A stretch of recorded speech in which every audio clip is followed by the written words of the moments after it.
One's connected. Should be some like elevator music. Do, do, do, do, do, This is why I stand so I can move around. Right? Yeah, this is a great sit-stand desk, and you know, it gets adjusted as needed. The LinkedIn one's taking a minute here. Sometimes there's just a radio delay. Well, we'll trust that to do its thing. All right, let me close that. All right, here we go. Imagine leading a business that delivers incredible value and care, but you're finding it harder and harder to truly show that quality to your prospects. You know your services are top tier, yet earning trust, attracting the best talent, and getting those vital referrals feels like an uphill battle. Debt is piling up, business is stagnating, and nothing seems to be helping. What if you could simplify that complexity, attract more clients, charge more, build a brand that truly stands out, and transform your entire business? Welcome to today's episode of Your Business Growth Podcast. I'm your host, Jeremy Shapiro, and my guest today is Nick Bonitatibus. Today, I'm going to be asking Nick about his journey to standing out, breaking through, and getting back to growth. Nick, welcome to the show. Jeremy, thank you so much for having me. I'm excited to dive in. Here we go.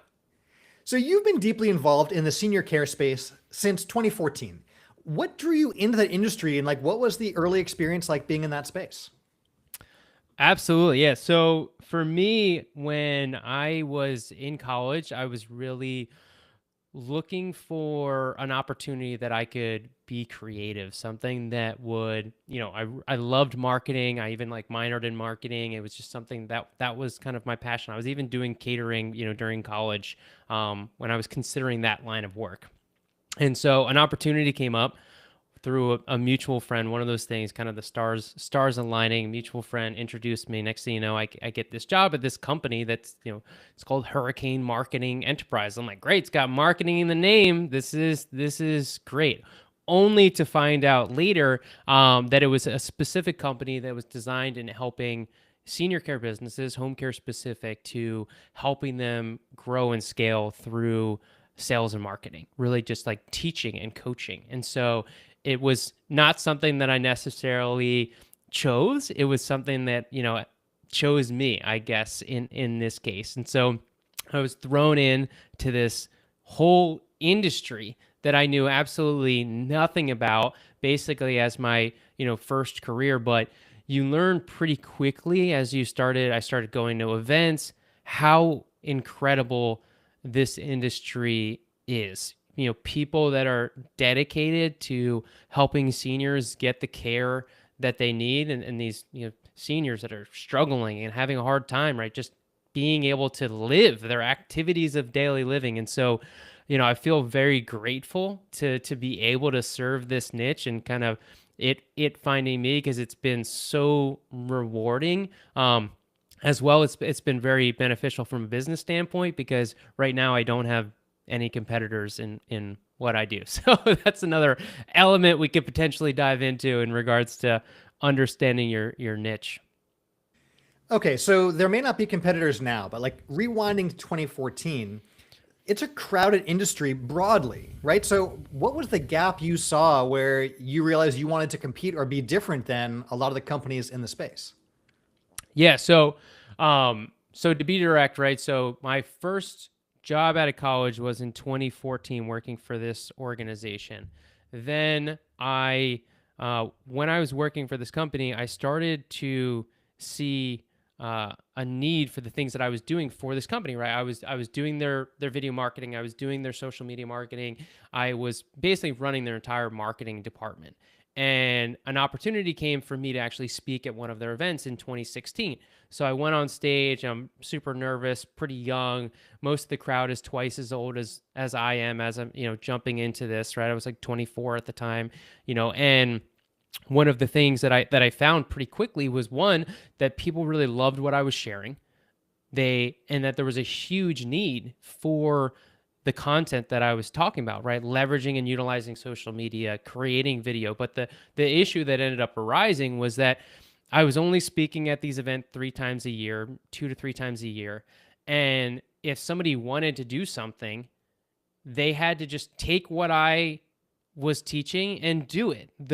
I wasn't able to facilitate and help them to actually execute on the things that I was learning. And so then I started going down my own kind of personal development rabbit hole, Tony Robbins and, Think and Grow Rich, just all these things. And if you do enough of personal development, it starts to groom you for starting your own business. And so in 2019, I decided to go out on my own and really giving people support to be able to deliver, a strong social media presence, creating video that can make a difference.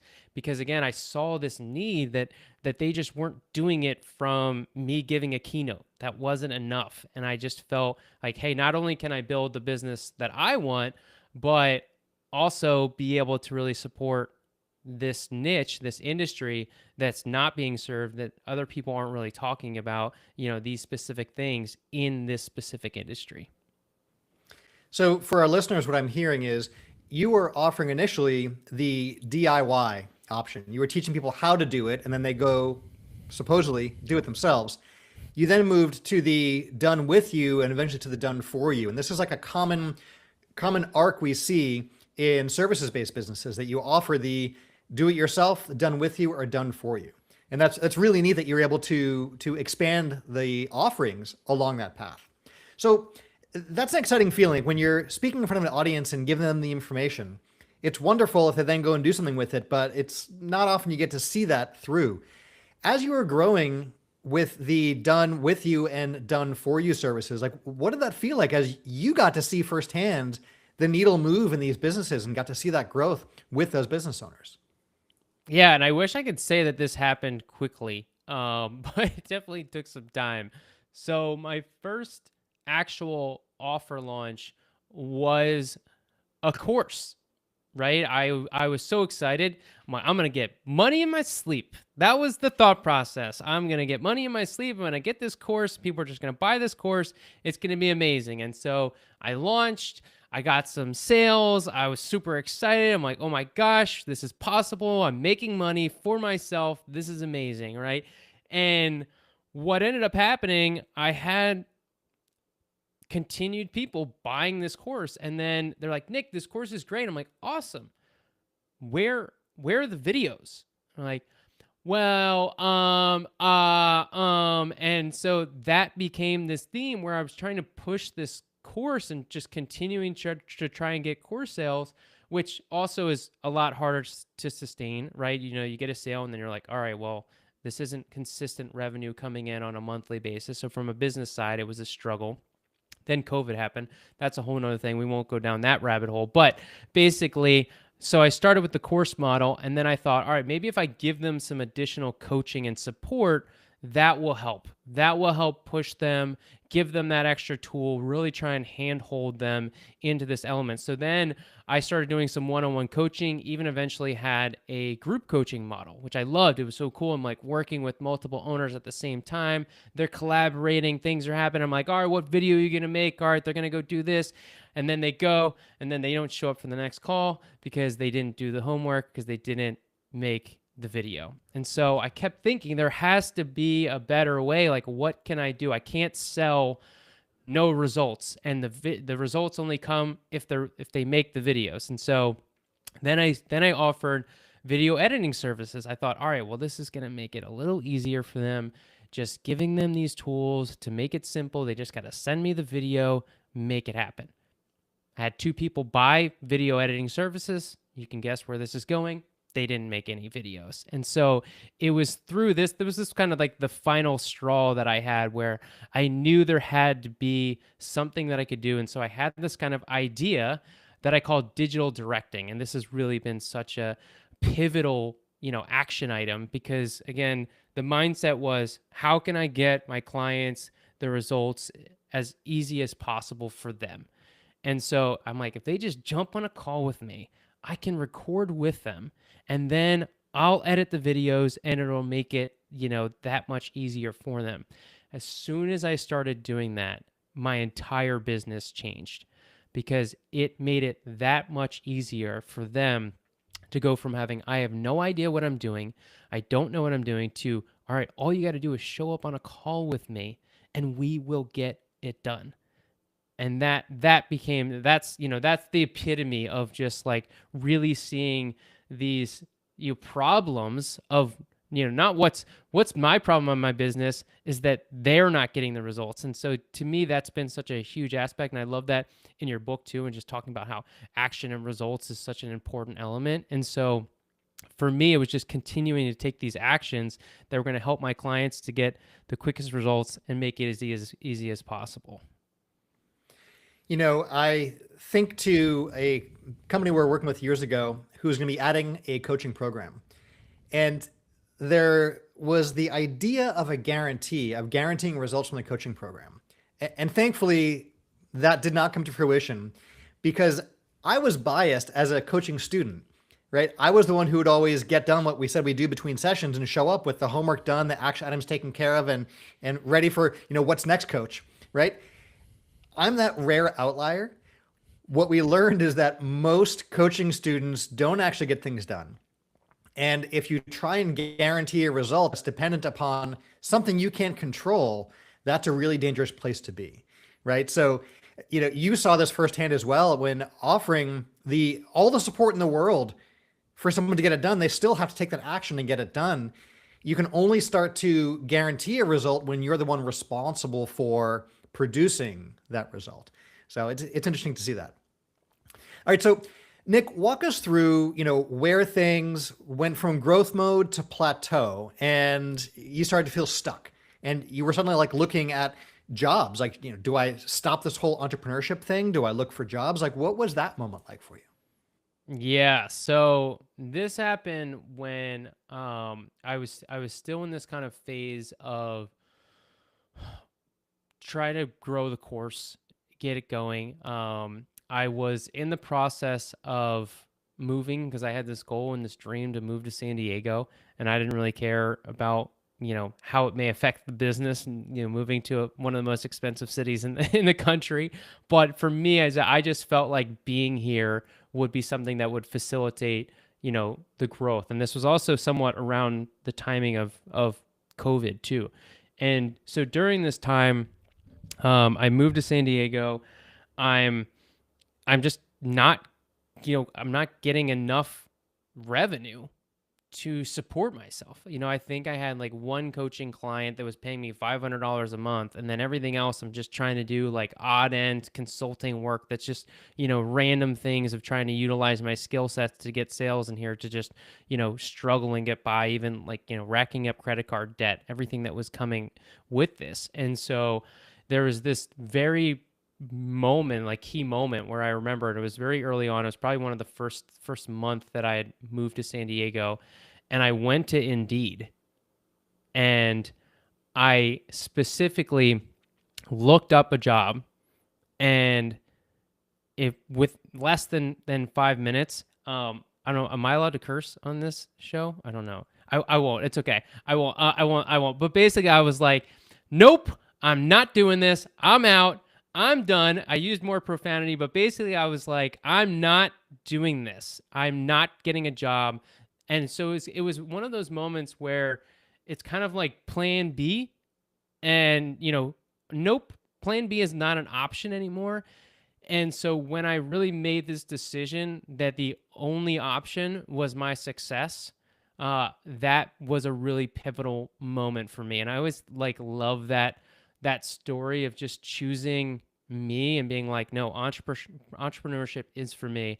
I'm going to figure out a way to make this work, and just being willing to try new things. And, one of the biggest things for me, which I didn't say this yet, but one of the biggest elements for me when I first launched the business was that it wasn't in the niche when I started.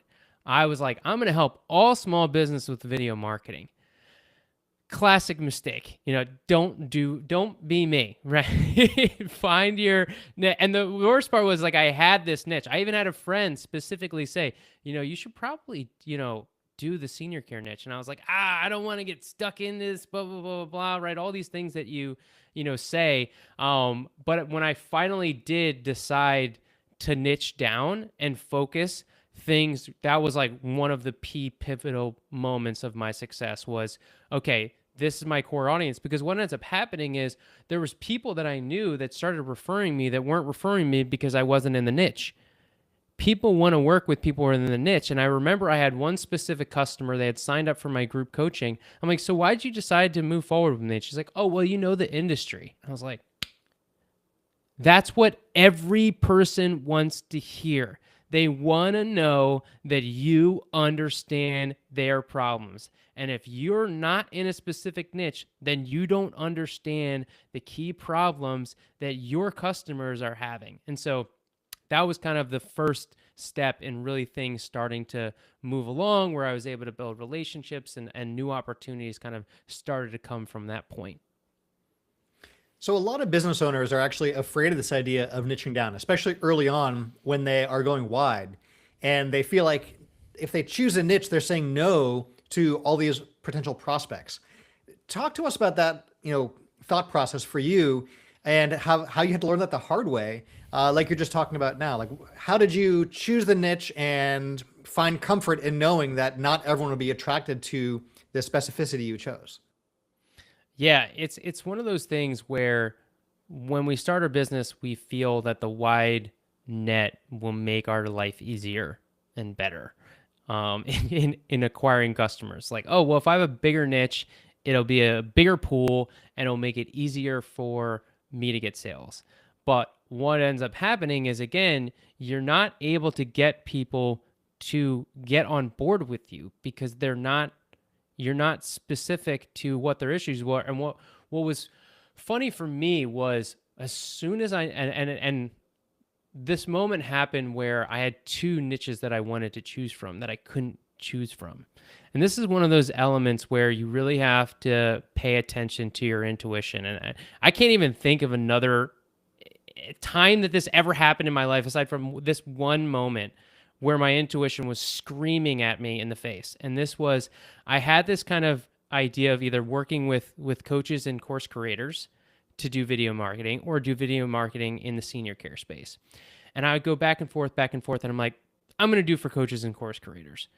And then I go back and forth. And I'm like, I'm going to do it for coaches and course creators. And then I went back and forth. And then finally, I'm like, I'm going to do it for home care. And then the actions that I took when I made that decision for home care that I wasn't making when I was kind of deciding to do it for coaches and course creators, I was just boom, full speed ahead. I changed my website. I changed my social media. My brain started just going crazy off of like content ideas, resources that I could create. And so this is why niching down is so important, because it expands the support that you're able to create, because you're able to develop additional resources. You're able to develop different tools. You're able to speak to them differently than how this broad market. And like sales comes down to understanding people's problems. And if you're just, a one size fits all, then you just basically, you can't help anyone. And that's kind of been, my experience. Don't fear the niche. You can't get more niche than me right now. And my business continues to grow and expand in ways that I couldn't have dreamt of. For our listeners who remember earlier in the season, we had an episode with Ryan Crownholm, and he was talking about this moment of trying to figure out the niches. And he sat down with his SEO guy, and they looked at like, what are the top 20 niches that are finding us? Like, what are people looking for when they end up on his website? And of those 20 things, like, well, what drives the most traffic? And they chose the highest volume niche that was coming to the site, and they just went all in on that. And that became this tremendous business. But just like you're saying, that only comes from dialing in and choosing a niche, because then all the rest of those pieces line up behind that decision. But while you're still in that indecision space, you are a generalist and you can't really speak to a prospect in a way that, resonates with them, that uses their language, that solves the problems they have. So kudos on figuring that out. Yeah. And indecision is a decision. So like, I just wanted to add that last part there. It's like, you not deciding is a decision. So I talk about in the book, make moves. Linguistically, the word decide comes from this French word desir, of Latin roots and all, that is not about a choice of what you're going to do. The root actually is to cut off. right? So when we make a decision, it's really about everything else we're saying no to so that we can say yes to the one thing. So you found the niche, but that only happened by saying no to the other options that you had in front of you. But your growth is from that. So kudos. Thank you. All right. So you touched on this earlier. You move across country, move to one of the most expensive places in the country, and are racking up credit card debt while at the same time trying to help companies to grow themselves. So what was that like? Was there any imposter syndrome going on, which is so common for entrepreneurs? Like, where were you emotionally balancing those two sides of things? Yeah, that's a good question. I think, there's this element of, you know, that's when I got that first course sale that I mentioned, it's like, I can do this, right? But then when all of a sudden I was in this moment of like credit card debt and you're questioning, can I do this? Do I need to start driving Uber? Like those were things that I, thought about and contemplated and as this debt. But what it came down to is that we have to be willing to take action in figuring out what's going to work. And I think so often we get so caught up into making a decision that we end up, and again, this piggybacks on what we are just talking about, in not making a decision, which doesn't get you anywhere. And so, from the niche example, you have a better chance of success if you try one niche for 3 months and then see how it goes and then try another niche.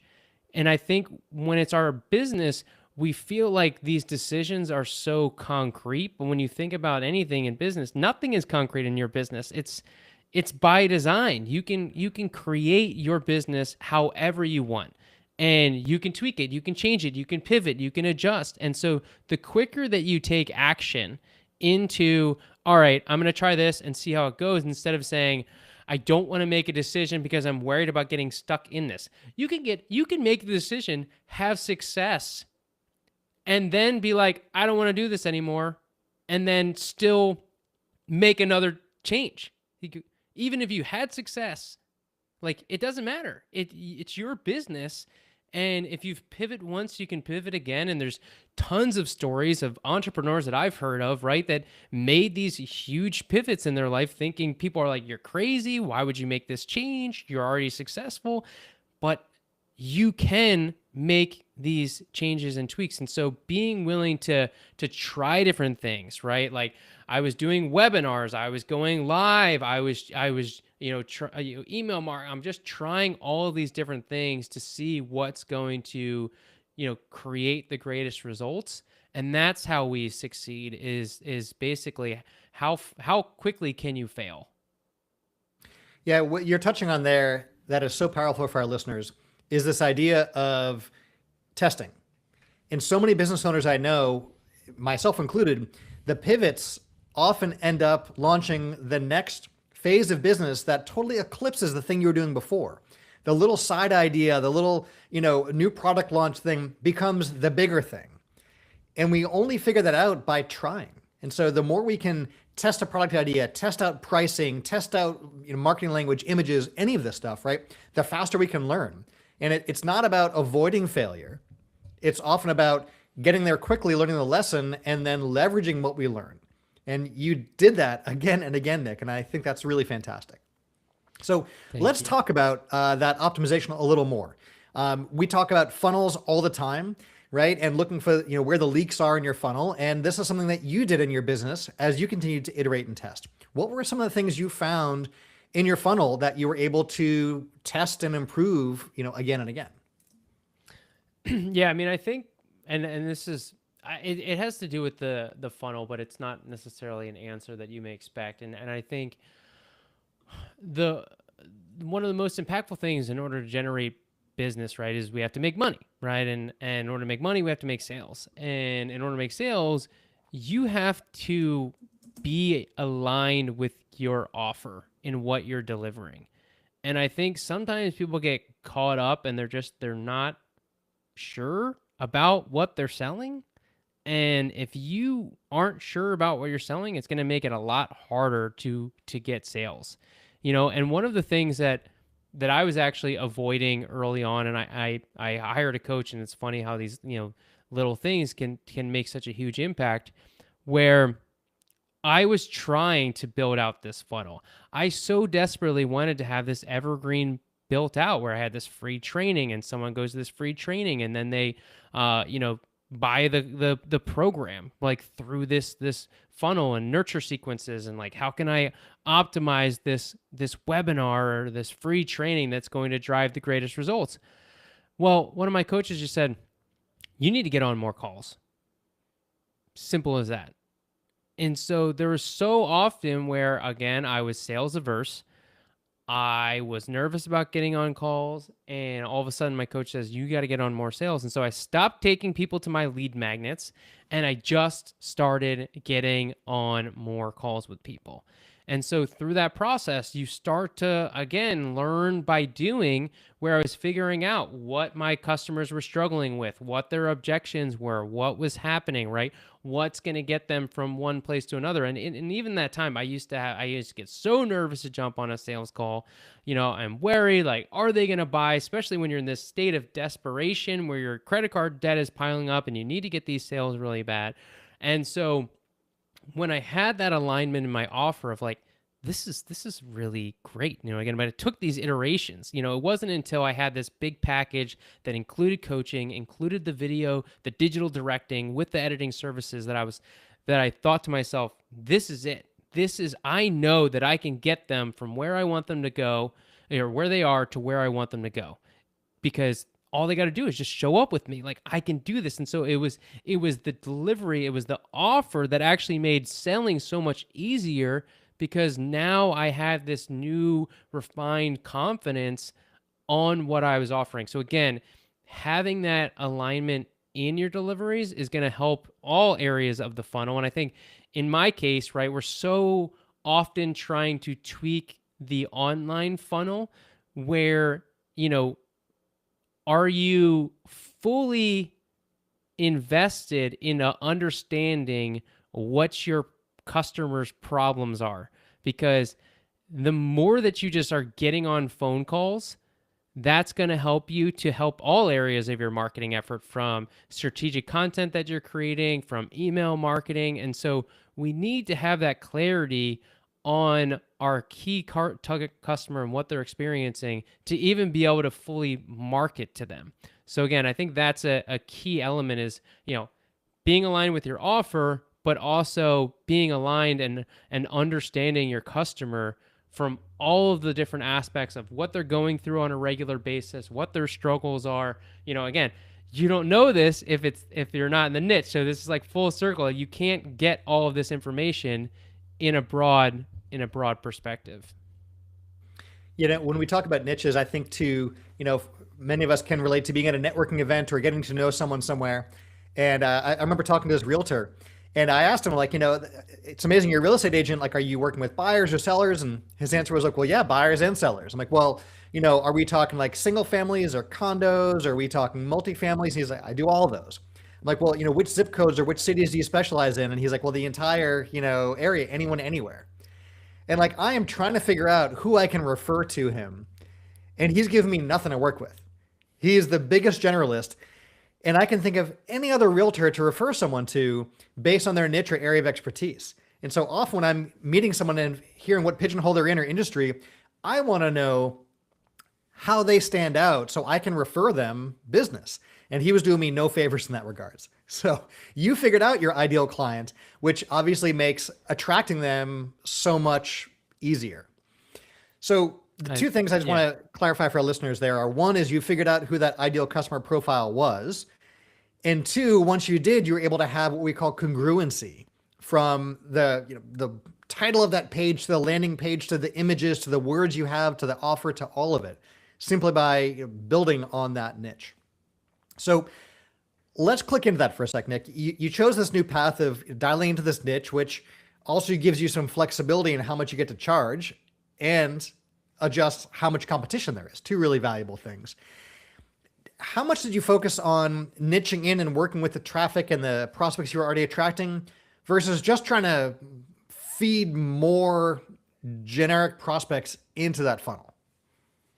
Yeah, so that's a great point because what's funny is when I was doing the group coaching, I was selling this offer that, it evolved in price and I grandfathered people in. Like, I think I did a $50 launch, and then it was like $100, and then eventually it even got up to like $350. I think it was the highest that it was at per month for group coaching. But what I realized that at this like $350, dollar price point is that the people that were in there were, you know, for lack of a better term, just more difficult to deal with in some cases. I had like one standout student that was awesome, and I was able to actually use his success in a lot of my content.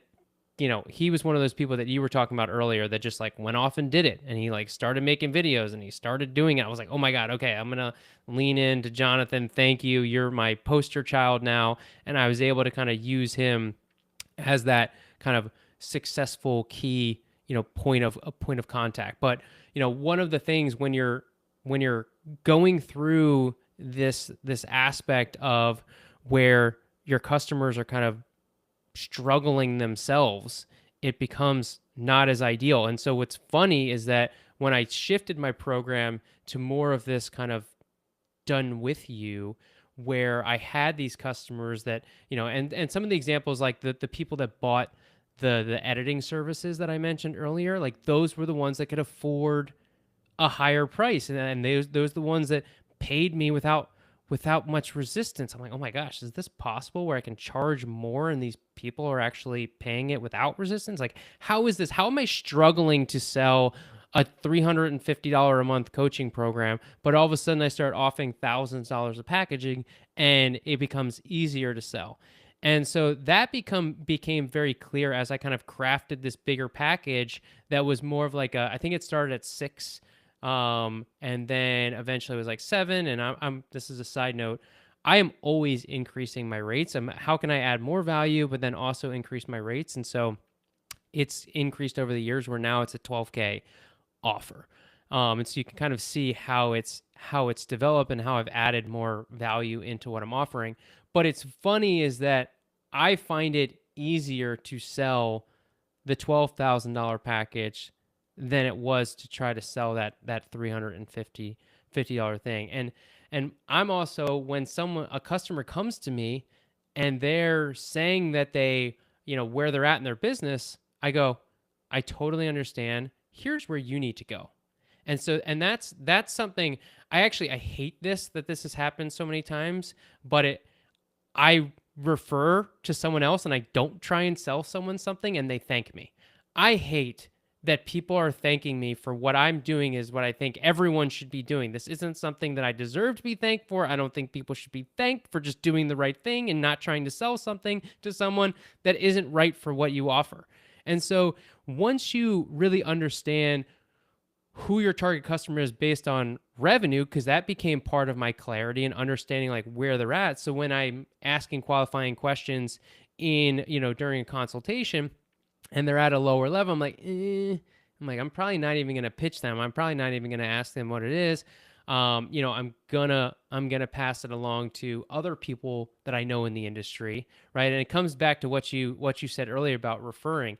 I love having a whole pocket full of other companies that I can help support them to get where they're at. And so like there's a couple really great, sales coaches that are in the industry that I partner with, that I speak at their events. And so I'm like, hey, go talk to them, build up your client base, and then we can come back to getting video, because this isn't my offer isn't the thing that's going to radically change your business. And I'm not making that promise either. I'm being very upfront and honest. This is just meant to be one more tool in your tool belt that's going to help drive conversions, that's going to help in your marketing effort.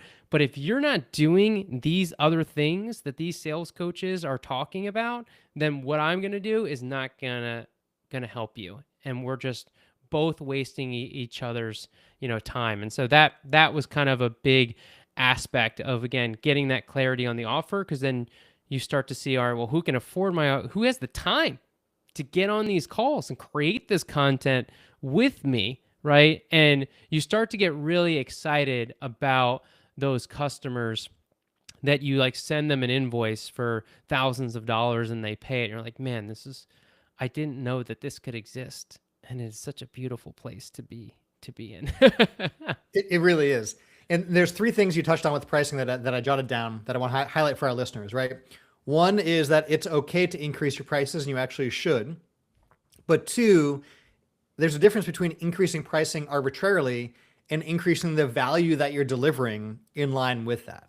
In the book, this comes up very often, that it's not about just, sell more. It's always be delivering value to the point that your buyers are happy to exchange money for the value that they're receiving, right? And the third piece is that, especially for like recurring services, you don't need to just go change the pricing on all your existing customers. It's okay to grandfather them in or leave that pricing while you experiment with new pricing models, right? None of us like receiving a price increase notification when the value hasn't changed. So go make sure you can get that new price point from new customers and that it's valuable, right? And then you can go back if you want to existing customers. But you don't have to do that right away. So again, those three that I heard there were, one, it's okay and you should be increasing your pricing. Two, make sure value goes up as well and you're always over delivering on the value side. And three, no one's saying you have to go do things to your existing customers. You can always test with new prospects coming through the front door. So yes, well said. Love it. Okay. So implementation, you start putting these changes in place, you're niching down, you're tweaking your offers and experimenting and all. What were some of the challenges or hurdles you faced as you began to implement these changes in the business? Yeah, I think a big aspect as you start to kind of dial this in, I think part of why I had resistance in doing certain things, like one of the aspects was why I was so resistant to even offering video editing services was just this idea that I don't want to edit videos. And, like that's how we think of things often. Like, oh, I don't want to do this. Like, Nick, you don't have to. You can have somebody else do this, so it's not even something that you have to do. And so that was one objection or thing that I needed to overcome in really just thinking about that I don't have to do everything within this process. But it did come down to really, developing these systems that are created. But, one of the things, and I remember, my coach said this to me, he's like, he used, sorry, I do profanity, but I won't use it, but he's like, go break stuff, right? He's like, go break stuff. And so that to me, again, I think is a really important element around business of how are we just making decisions to figure out where problems are happening so that we can then fix it. And so, one example when I was creating these new systems and offering editing services was having to, customers send me reviews and all of a sudden my email inbox is insane because I'm sending these videos after the clients like via email and then they're sending me revisions back. Then I'm taking those revisions and I'm sending to my editor. And I was like, oh my gosh, this is crazy. I can't keep doing it this way. Right. And so then I invested in another coach. As you know, I've had a lot of coaches and actually this particular individual is the reason I'm here, Kevin. So shout out to Kevin. He's awesome. And he specifically really helped me to dial in all of the systems to get me out of these pieces that were preventing me because, once you start to build up your client base, you realize that your time starts filling up pretty quickly in what you need to do. And we can't grow and scale when we're spending too much time in activities that are not driving the success of the business. And so it became very clear which pieces I needed to get away from and get out of. And I remember even having resistance to this, and just trusting, that what we were building in this new automated system. But then it was so funny because when it finally got built and it started working, I was like, oh my gosh, is this real? Is this happening? This is the best thing ever. I should have done this a year ago. Again, you start to, so many times we make this decision that we're like, oh, I should have done this sooner, right? And so that becomes such a huge element, really dialing in the systems to optimizing our own time so that we could focus on areas that are going to help us to grow and scale and really be that visionary we are for our businesses. Yeah, that's powerful.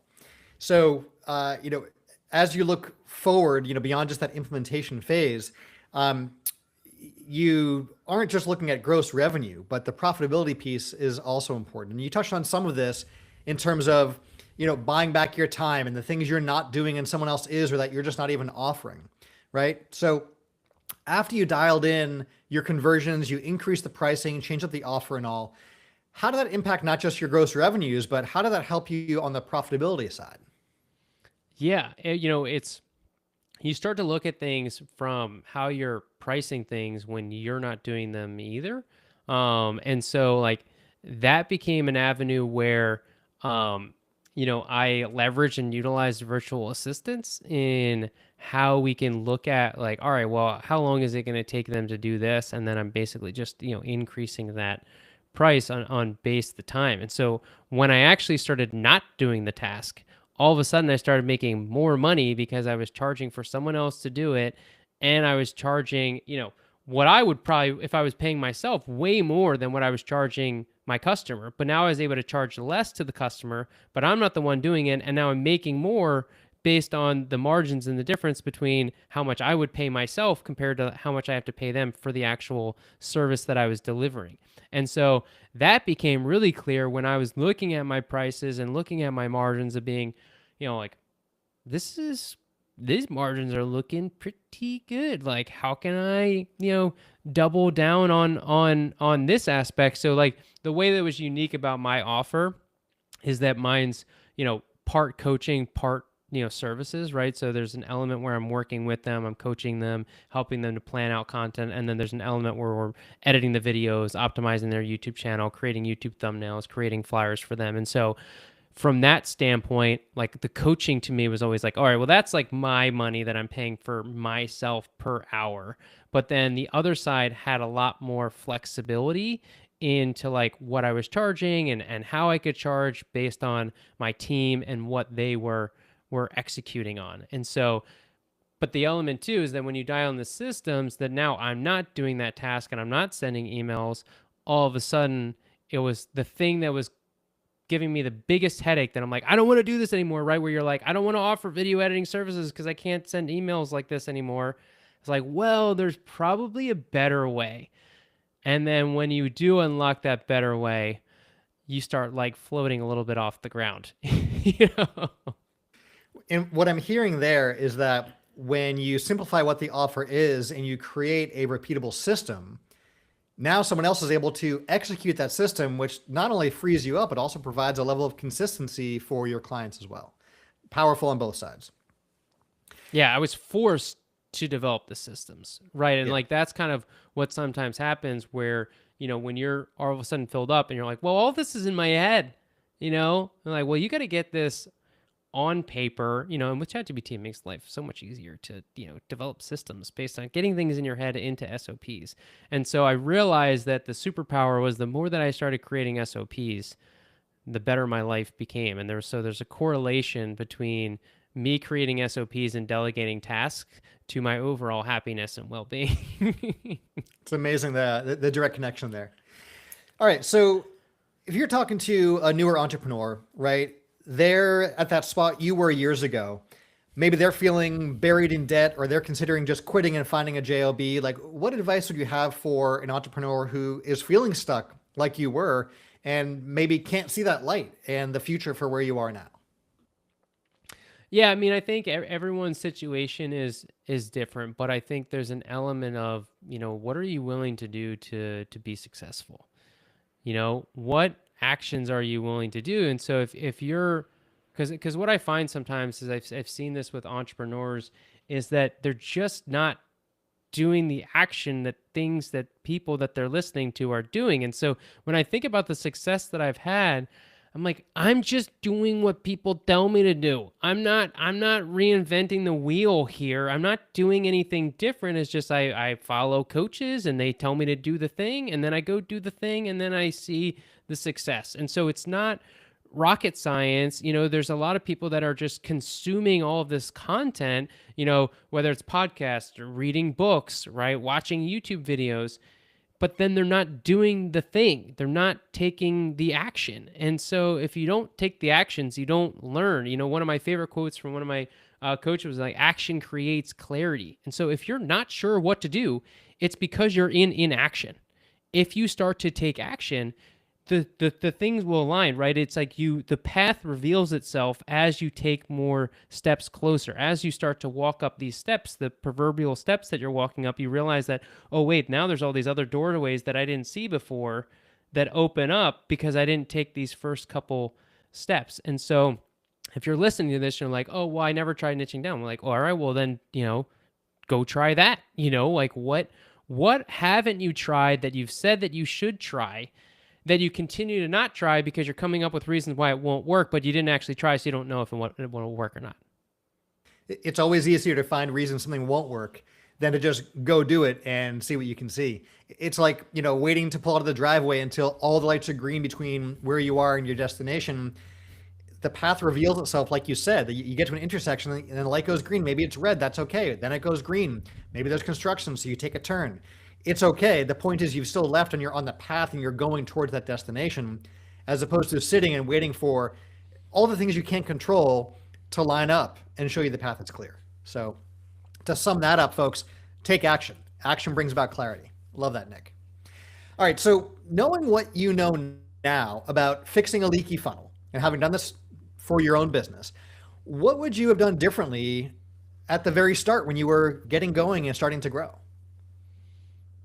Got on more phone calls. That's the first thing that comes up to me for sure. And niching down, those two things, is niching down and just getting on phone calls and talking with people. I think, early entrepreneurs, especially in today's world, is like everyone wants to build an online business and they're not willing to get on a phone with somebody. And like that to me is the number one thing. Is like, just because your business is online doesn't mean that you shouldn't be, doing sales calls and talking with people on the phone. Like that's you're going to get so much more insight, so much more value in just trying to get on many phone calls as you possibly, can. And just like having conversations with people. And it doesn't even have to be a sales. Hey, I'm interested in learning more. Like, would you be willing to jump on a call with me? Right. Just like start to look at these, industries. I mean, one of the things, again, this is like a side note, I'm going on a tangent here, but it's, when you see, I see restaurants in San Diego open all the time and then they're like gone. And it's like, dude, what are these people doing? Like you can't, it's, Field of Dreams. If you build it, they will come. No, they will not. That is not how business works. You need to get loud. You need to scream on the rooftops. Like, I have a business and this is what I do. Come talk to me. And I think that's another thing too, is, you have to be willing to put yourself out there, to get attention, to be in front of people.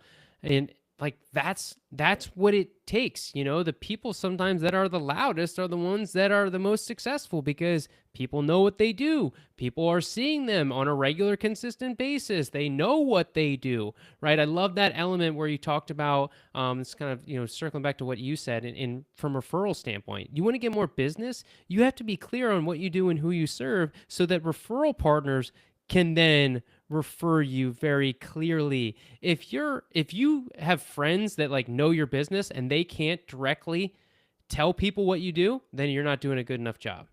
You should be getting referrals from the people closest to it, at least have an idea of what you do. Because coming from me, I am in this very sliver of a niche.